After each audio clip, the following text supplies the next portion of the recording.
Our story begins in a dark and damp cave, crawling with the kinds of monsters we love to hate. The air is thick with tension as the goblins, those pesky little creatures, are celebrating the death of their leader. With the chief gone, it's time to claim his belongings. And what better prize than his weapon?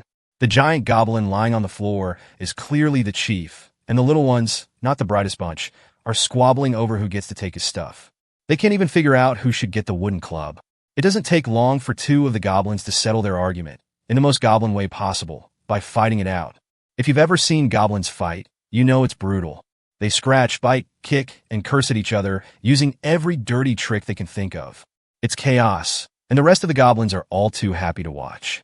They gather around, cheering for their favorites to win. It's a spectacle, and they love it. But then, one goblin in the crowd suddenly remembers something. The chief left some fresh prey deeper in the cave. Now that the chief's dead, nobody owns it. It's up for grabs. But there's one problem. The prey is being guarded, and this isn't just any guard. The goblin they're talking about is different. He's been known as the guardian of the prey, and the rest of the goblins can't stand him. He's the odd one out, a goblin who covers himself up like a human, and the others think he's just keeping the prey for himself. They plan to follow him and take it for themselves once he leaves his post. But some of the smarter goblins want to wait to play it safe. However, the outcast goblin, who's been hearing all their whispers, doesn't miss a beat. He hears a scream, a woman's desperate cry for help coming from deeper in the cave. Instinctively, he runs toward the sound, faster than he's ever run before. The closer he gets, the louder the cries become. He slides into the room where the screams are coming from, and it's worse than he could have imagined. The woman is struggling for her life, desperately trying to fight off the goblins holding her down. They want her to have their disgusting goblin children. The outcast doesn't waste time. He begs the goblins to let her go, but they ignore him, focused only on their prey. In the room, there are remains of countless creatures scattered around the floor, a grim testament to the fate of those who've come before. One of the goblins, a massive brute, stands up and glares at the outcast.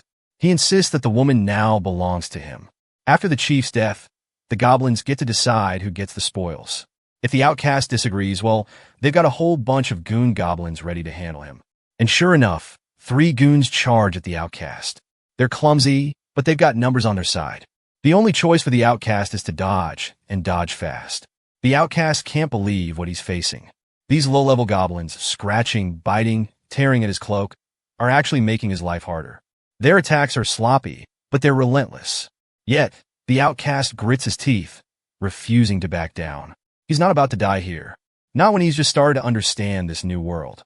His desperation builds, and in one swift, desperate move, goblin blood spills onto the floor. The first goblin drops, and the other 2 freeze. They hesitate now, fear creeping into their eyes. It's clear, they're scared. They're no longer sure of their victory. With a swift motion, the outcast draws a rough, makeshift dagger, a crude weapon, but enough to intimidate these goblins who thought they had the upper hand. Holding the dagger up, he threatens them with his life, warning them to back off. The goblins, who were so confident moments ago, instantly lose their bravado. Seeing the weapon and realizing the danger they're in, they bolt, leaving the outcast standing alone, panting with adrenaline. He takes a moment to catch his breath, the blood still pumping through his veins from the fight. That's when the girl approaches him. She thanks him for saving her once again, her eyes filled with gratitude. Unlike the other goblins, Lin Tian, what the outcast is now called, has never hurt her. She knows this, and she knows that if it came to it, he'd protect her with his life. Her words cut deeper than he expects. Lin Tian had never expected kindness in this world. A former human, he'd woken up in a strange, God-made world after a fatal accident. He'd never imagined being transported to a new reality, especially one that's so different from his old world. It wasn't the paradise he'd hoped for. It was a brutal world, full of creatures that weren't human. Dragons, demons, and other monstrous races ruled the land. Humans, once dominant, now had to fight to survive. And then there were the goblins, like Lin Tian. They were at the bottom. Weak, filthy, and despised by everyone. Lin Tian, a level 5 goblin, was far from the mighty warriors of old. His stats were miserable, a God-given blessing, but nothing to be proud of. His combat power? A measly 30 points. His racial skill, Gene Devour, was his only advantage, though it didn't seem to help him much in this strange new world. But during his time here, Lin Tian had learned something disturbing about goblins. They could get stronger through mating, but there was a horrific catch. Goblins could never produce female offspring. So, they would raid and plunder, capturing females from other species to breed with them. Lin Tian, however, wasn't like the other goblins. His humanity made the idea of such violence sickening to him. The girl, sensing his discomfort, reassures him. She knows he's different. He's not like the others. She believes in him. She promises him that when the Night Order comes to rescue her, she will tell them how Lin Tian saved her. The Night Order was known for their fairness and justice. If Lin Tian is rescued, they would let him live peacefully in their village, far from the goblins and their vile ways. It's a small glimmer of hope in an otherwise dark world. For the first time since his transformation, Lin Tian dares to think that maybe things could get better. But survival comes first. The goblins will be back. They must have figured out where the girl is being held, and Lin Tian knows it's only a matter of time before they come to take her. He has to be ready. The fight isn't over yet. Lin Tian quickly instructed the pink-haired lady to hide behind the rocks in their designated hiding spot. He could feel the tension in the air as he readied himself. The cave was growing darker, and their only option now was to survive. Lin Tian pulled out his rough stone knife, steadying his breath. A desperate goblin, a gore goblin, came into view. It was maniacally running away from humans, wildly searching for something to mate with. Its desperate movements were straightforward and easy to predict. Lin Tian didn't hesitate and swiftly slashed the gore goblin's throat, silencing its frantic cries. At least now, they knew humans had entered the lair. Maybe they were here to rescue the lady. The pink-haired lady immediately stood up and ran towards the cave's exit, her eyes wide with hope. She believed help had finally arrived. Lin Tian followed closely behind, feeling a mix of uncertainty and urgency. When they reached the scene, they both watched in awe and fear. A knight, heavily armored and wearing a resplendent cloak, was cutting down goblins left and right with swift, precise slashes of his sword. His movements were graceful yet deadly, each strike slicing through multiple goblins in an instant. This knight was strong, really strong. Lin Tian couldn't help but feel a strange mix of awe and fear. The knight was a level 25 human swordsman, his stats nearly overwhelming. His skills included sword slash, sword dance, and the holy skill sword return to heaven. He wielded the powerful judgment sword and wore platinum armor. His overall combat power was an astounding 400 points, nothing like Lin Tian's measly 30 points. Seeing someone with such high stats for the first time, Lin Tian was left speechless. Was this really a human? How was someone so powerful even possible in this world? The lady, not hesitating for a second, ran straight toward the knight. She smiled and waved, calling out to him as she introduced herself as Yahello. Lin Tian watched this, feeling a knot form in his stomach. The knight didn't seem interested in her greeting. Instead, he looked down at the dead goblins, then his gaze shifted. Lin Tian's eyes followed, and what he saw next made his heart drop. The knight, having finished off the goblins, raised his judgment sword once more. It seemed like he was preparing to strike down Yahello, the very person they were hoping to rescue. Lin Tian's heart raced. He acted without thinking, rushing forward with whatever strength he had left. He pushed the lady out of the path of the sword, managing to knock her to the side. They clumsily tumbled to the ground, the pain of landing hard on the stone floor unbearable, but far preferable to being sliced in half. Lin Tian was terrified. This wasn't the rescue they had been waiting for. Why was the knight attacking her? He looked around in confusion, trying to piece together what was happening. These people were supposed to be rescuers, weren't they? Why would they be aiming their swords at a fellow human? Maybe it was just the darkness of the cave that made them mistake her for a goblin. But the knight wasn't even considering that possibility. He sneered at the two of them, looking down at the dodge they had barely managed. The lady, Yahello, tried to explain herself, her voice trembling as she called out, introducing herself again. She pleaded with the knight for mercy, explaining who she was. But the knight wasn't listening. He told her to shut her mouth. He already knew who she was. He had figured it out. Yahello was the one the goblins had taken. And to him, it didn't matter. To the knight, Yahello was a disgrace. He assumed she had already been defiled by the goblins, and he likely believed she was carrying their spawn. His disgust was clear in his words. He thought it was ridiculous to even think that a filthy thing like Yahello deserved mercy from someone like him, a respected knight. The knight, lower, brazenly told Kelia that she needed to repent for her sins to the great Holy Mother. Fear and helplessness washed over Kelia as she clutched at his cloak, her voice trembling as she pleaded for her life. She insisted that although she had been captured, she had not been defiled by the goblins. In a desperate attempt to prove her innocence, she pointed at Lin Tian and explained that this brave little goblin, had protected her, keeping her safe from the rest of the goblins in the lair. Lower only scoffed at her words, dismissing them with a cruel laugh. He mocked her, saying that if she was going to make up stories, at least she should make them believable. Who would believe that a goblin could protect a human? To him, the idea was preposterous. He spat out that Kelia could meet her end alongside these lowly creatures. Lin Tian, hearing this, was filled with disbelief. Was this really what humanity's morality had become in this world? His heart pounded, and something inside him urged him to move. He couldn't just stand there and let them kill her. In a burst of desperation, he grabbed Kelia and rushed toward the exit at the other side of the cave. With nothing but a simple wooden club in his hand, Lin Tian prepared to clash against Lower's judgment sword, hoping to buy just a little more time. This wasn't the outcome he had expected, but it was all he could do. Just as Lower's sword was about to cleave him in half, something extraordinary happened. A mysterious, radiant glow filled the room, and an angelic voice echoed through the air, telling Lower to wait. The knight halted mid-strike, his sword frozen in midair as he fell silent, unable to move. Lin Tian was surrounded by a golden sphere of light, a protective shield that seemed to shield him from harm. As the light shimmered, a blonde woman wearing a holy veil appeared, controlling the golden magic. She was accompanied by heavily armored soldiers.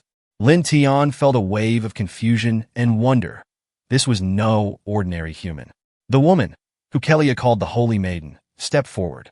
She seemed to be watching Lin Tian with a mix of curiosity and something deeper. Kelia crawled toward the Holy Maiden, her eyes full of hope. The Holy Maiden bent down, gently lifting Kelia off the ground. She handed Kelia to Commander Loa, but her focus remained on the goblin encased in golden magic. The Holy Maiden asked Lin Tian if he could understand her words. Lin Tian, unsure of what was happening, nodded. He had heard of the Holy Maiden.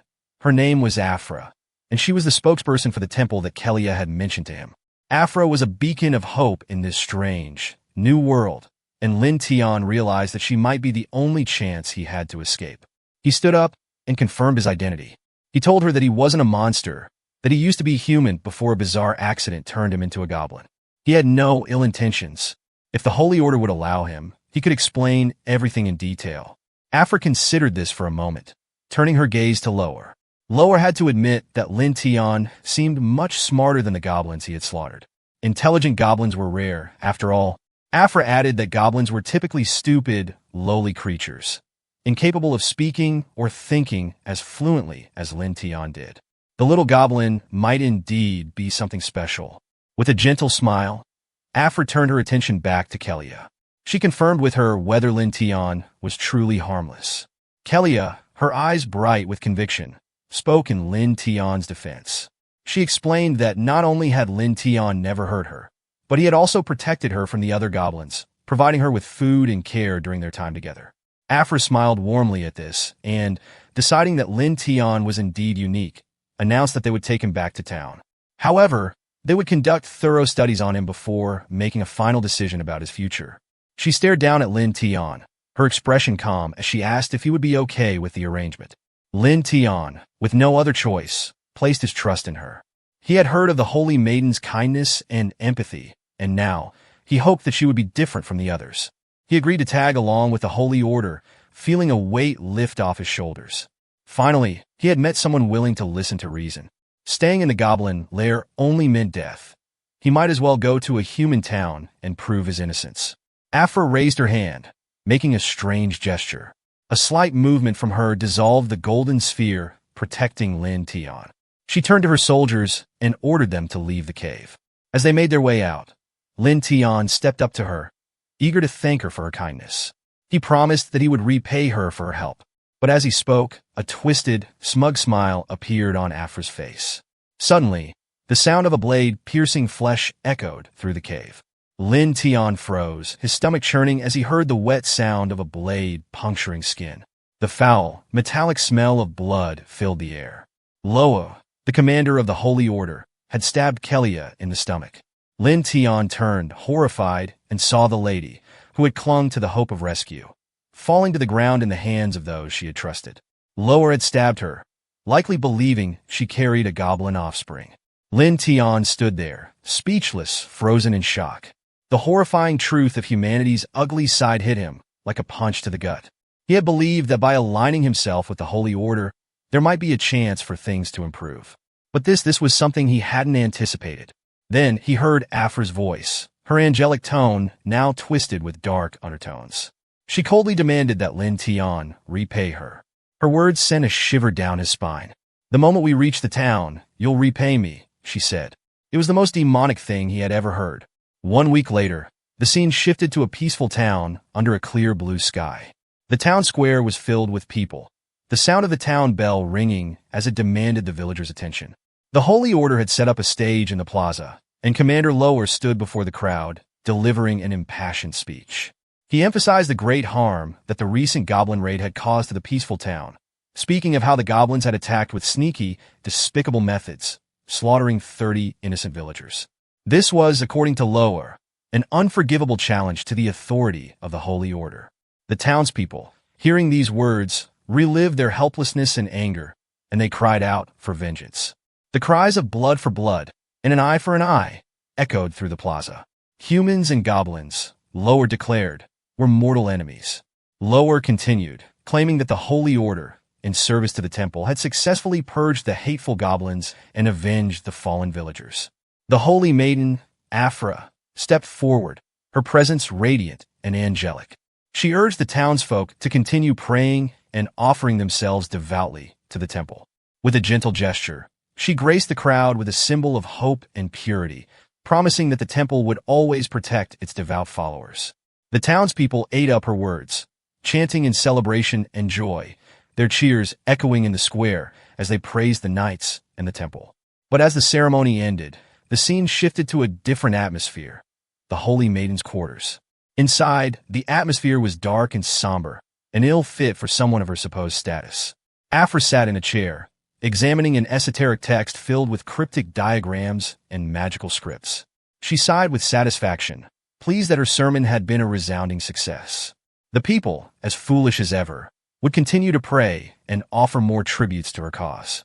Her satisfaction was short-lived, though, as she could hear the voice of someone locked away in her quarters, someone who had been there for a whole week. Lin Tian, bound and gagged, was a prisoner in her domain. He had been tortured in every imaginable way. His left eye had been gouged out, and he had suffered the most inhumane treatment. Lin Tian hung helplessly against the wall, his bloodshot eyes glaring at the cruel which would put him through hell. Freya looked at him with cold indifference, her gaze devoid of any empathy. Despite the torturous conditions, Lin Tian's resilience, his refusal to die, was proof of his remarkable vitality. Freya found it curious that such a weak creature, a mere goblin, was still clinging to life. It was no wonder the temple couldn't fully wipe out the goblin menace from the continent. With some free time on her hands, Freya decided to test something new, how poison would affect goblins. Lin Tian felt his stomach churn at her words, her voice so sweet and angelic, yet filled with malice. His anger boiled over as he yelled at her, every word dripping with fury. "You deceived me, just like you're deceiving everyone in Bright Town," he shouted. "You even had Kelia killed, an innocent survivor." This was the so-called human justice, the so-called Holy Order. Freya responded with a laugh, her cruel smile widening. But for Lin Tian, this was the breaking point. He had been played, manipulated by people he once thought were righteous. As he spoke out against her, the consequences were swift. A wooden stick was thrust into his mouth, gagging him, causing him to cough up blood. Afra, the Holy Maiden, found it strange that such a weak and trashy creature like Lin Tian, this lustful goblin, dared to question her form of justice. In her mind, Kelia's act of speaking up for Lin Tian was a betrayal of humanity, of the Holy Order. She had to die as a final act of loyalty to the human cause. Afra's beliefs were set in stone. Goblins, as far as she was concerned, were nothing but vermin. They were a race of creatures that brought nothing but misery. For someone like Lin Tian, she thought to speak to him should be considered a great favor. He should be grateful, not filled with hate. His small, disgusting body had one purpose: to serve the experiments of the human and holy order. Her hand glowed with a golden light, and a magical circle formed behind him. The unbearable pain of her magic seared through his body, burning away his hatred and replacing it with crushing hopelessness. Lin Tian wondered if this was it. Was he going to die? This miserable, unwilling death? Maybe he was just too foolish. He had been reincarnated from a human into a low-level goblin, clinging to his human compassion, believing the holy order was just and kind. But now he understood. His weakness and naivety had led him straight to this fate.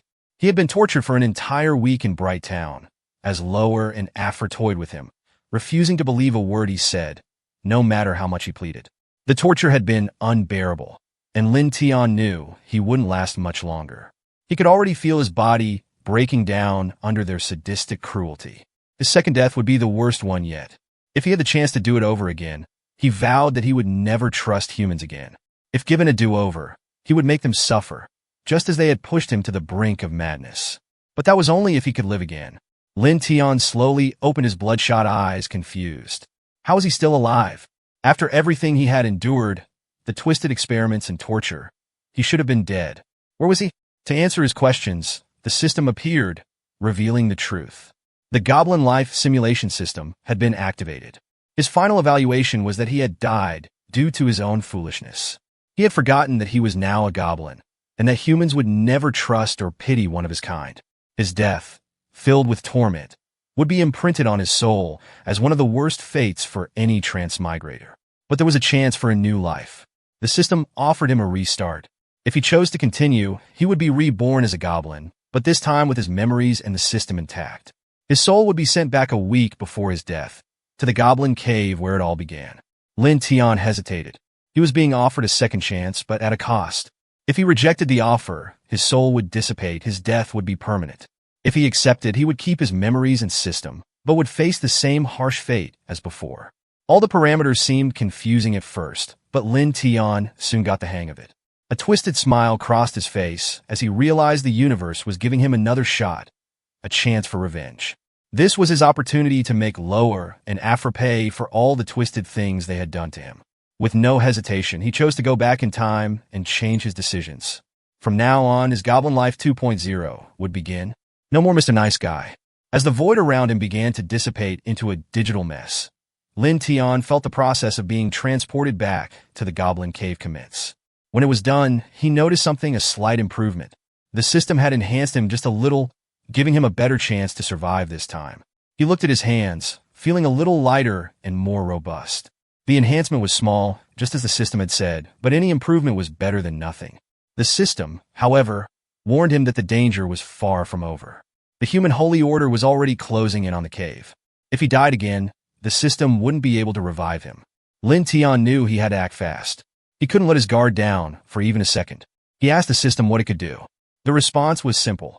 The Goblin Life simulation system allowed him to simulate his life and foresee future events.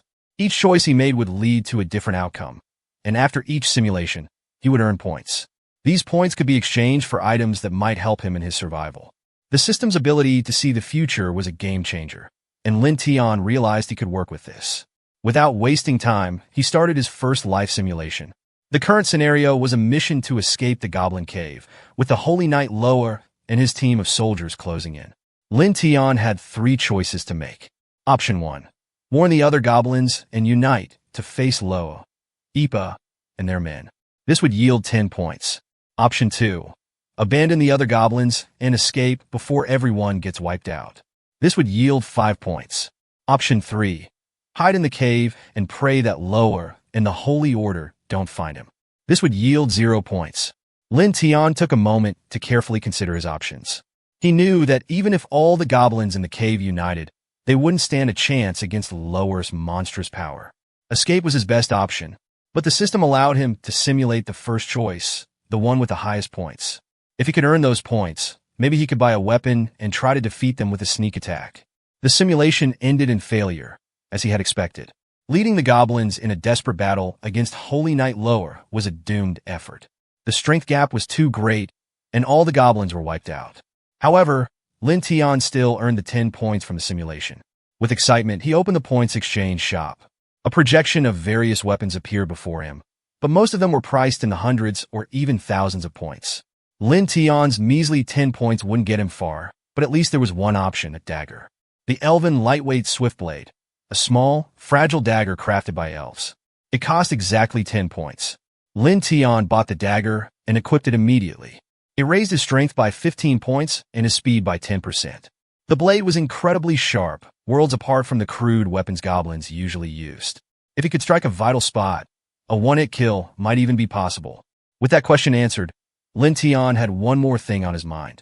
He had been sent back a week ago, but there was no sign of Yahello in the cave. Where had she gone?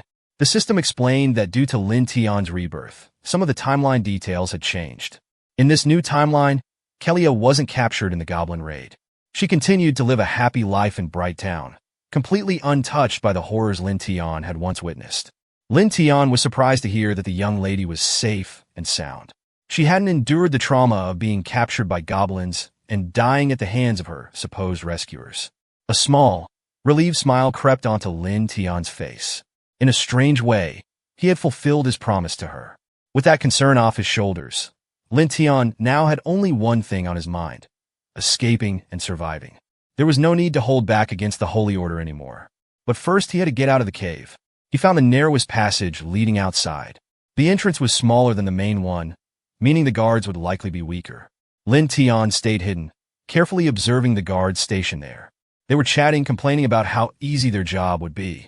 They had been assigned to watch the smaller entrance, convinced that any goblins attempting to escape would be weak and easy to crush. But as Lin Tian listened, a cold fury began to bubble inside him. The guards spoke of a much darker mission, one that involved killing any survivors, even human ones, who might make it out in the chaos. They weren't just hunting goblins. They were willing to kill innocent humans as well, for no good reason. With no choice left, Lin Tian knew he had to fight his way out. He devised a plan. Pinching his nose to raise his voice, he pretended to be a frightened girl from Bright Town, pleading for rescue from the goblins. The guards, eager for action, were pleased to finally get some excitement. They slowly approached the cave's opening, ready to kill the supposed survivor and receive their reward from Lord Lower. But they never got the chance to finish their deception. Lin Tian sprang out from the shadows, his cold eyes burning with fury. In an instant, he slit the first guard's throat.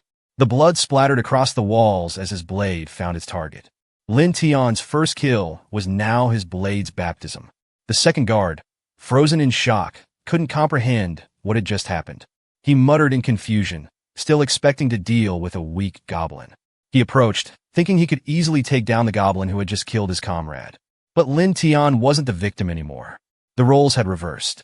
Lin Tian launched himself at the second guard, sending him flying with the sheer force of surprise. The guard stumbled, trying to regain his balance, but it was too late. Lin Tian's dagger found its mark, leaving a gaping wound on the guard's body. The man could hardly believe that a goblin had managed to overpower him so easily. Pain shot through the guard's body as he fell to the ground, his face contorted in disbelief. He stared up at Lin Tian, the goblin he had intended to kill just moments ago. But now the situation had completely shifted. The guard, desperate and afraid, began to beg for his life, pleading with Lin Tian not to kill him. He showed Lin Tian a medallion with an image of a woman and child and explained that he had a wife and daughter waiting for him back home. It was almost laughable to Lin Tian, the man who had shown no hesitation in trying to kill him, now begging for mercy. He justified his actions by claiming he was just following the orders of the Holy Order. He promised Lin Tian gold coins and even a human girl if he let him go, trying to appeal to the goblin's supposed greed. But Lin Tian, having become completely disillusioned with humans, didn't care about any of it. The guard's promises, his smile, his medallion, it all meant nothing. Lin Tian saw right through the man's facade. The guard hadn't even realized it, but the dagger hidden behind his back was a sign of his true intentions. As the guard lunged forward with a sneer, Lin Tian's blade flashed, and the man's blood spilled onto the ground. The only thing left behind was the broken medallion and the knife the guard never had a chance to use. Lin Tian stood over the man's body, breathing heavily, his hands covered in blood. It was finally over. With this fight, Lin Tian was more convinced than ever that humans were not to be trusted. He would trust no one, especially not members of the Holy Order. Suddenly, A bright light flashed from deep within the forest, accompanied by distant noises that could only mean one thing. Saint Maiden and Loa were already close by. Lin Tian knew that, in his current state, he stood no chance against them. He needed time to grow stronger. After taking a shirt from one of the guards, Lin Tian set off, determined to meet Loa and Afra again. He swore that they would pay for all the pain they had caused him. Meanwhile, Loa and Afra arrived at the scene where the two dead guards lay. Loa stared at the bodies, confused. Normally, 2 guards could easily handle even a dozen goblins, but this situation was different. If a creature had been strong enough to kill 2 seasoned warriors, it could only be a mutant goblin. Mutant goblins were notorious for causing trouble for the Holy Order. Letting one escape would only lead to more problems in the future. Loa kicked one of the guards' corpses in disgust, annoyed by the failure. Afra, on the other hand, was incredibly excited. The mention of a mutant goblin seemed to stir something unhealthy in her. She recalled the twisted fun she had with a previous, intelligent mutant goblin, and her anticipation grew. As evening fell, Lin Tian had managed to put enough distance between himself and Loa and Afra, confident that they were out of reach. After a long, exhausting journey, he decided to take a short break and regain his strength. His primary goal, after all, was revenge. He planned to make every human in this world live in fear of death, and every woman would tremble at his feet. Just as he was lost in his thoughts, a rustling sound from behind startled him. Lin Tian immediately tensed, preparing for a potential attack. He couldn't rule out the possibility that the Holy Order was still searching for him. Without hesitation, he rushed to strike first, attacking quickly to catch his opponent by surprise. The stranger was indeed shocked by his sudden appearance. They stumbled and fell to the ground, clearly frightened. But as Lin Tian looked closer, something caught his attention. The stranger was a goblin. And judging by their behavior, this goblin didn't mean him any harm. Lin Tian paused, surprised. He had heard that goblins were usually male, but the goblin in front of him was unmistakably a girl. She lay on the ground, looking up at him with wide, frightened eyes. Lin Tian couldn't help but feel a pang of curiosity. The goblin girl, after recovering a bit, timidly asked Lin Tian not to hurt her. She explained that she had just come to fetch water and wasn't involved in any fighting. Lin Tian was taken aback. Even more, this goblin could speak full, coherent sentences. When he checked her status window, everything became clear. According to the system, the girl was a level 3 goblin with a unique profession, God Messenger. Her abilities included devouring and exuberant growth. But what caught Lin Tian's attention the most was the system's information about goblin reproduction. If a male goblin teamed up with a female goblin, the male would become a legendary goblin god. This was exactly what Lin Tian needed: strength. He couldn't let such an opportunity slip away. Seeing Lin Tian's gaze, the goblin girl assumed he meant her harm and started begging for her life again. She explained that if she didn't bring water back to her village, the tribe leader would beat her to death. Realizing his mistake, Lin Tian apologized and tried to calm her down. He gently reassured her that he wouldn't hurt her. He couldn't afford to have her cry and attract unwanted attention, so he quickly decided to clear up the misunderstanding. Thankfully, the girl calmed down and no longer looked so frightened. She crawled closer to Lin Tian and asked if he could talk, to which he nodded. Most goblins couldn't speak properly, so it was a surprise that this girl was able to communicate so clearly. She was even more surprised by Lin Tian's kindness and care. In her tribe, the other goblins only beat and scolded her. She enjoyed being around him and, in a timid voice, offered to take him back to her village. Intrigued, Lin Tian began asking her about the tribe. If he could blend in with the goblins and lay low, it might be the best chance to avoid the Holy Order's pursuit. Though the sudden shift in his demeanor confused the girl, she agreed to take him to the village after seeing his sincere expression. A sly smile tugged at Lin Tian's lips. He had been thinking about how to gather more allies, and now the opportunity had presented itself.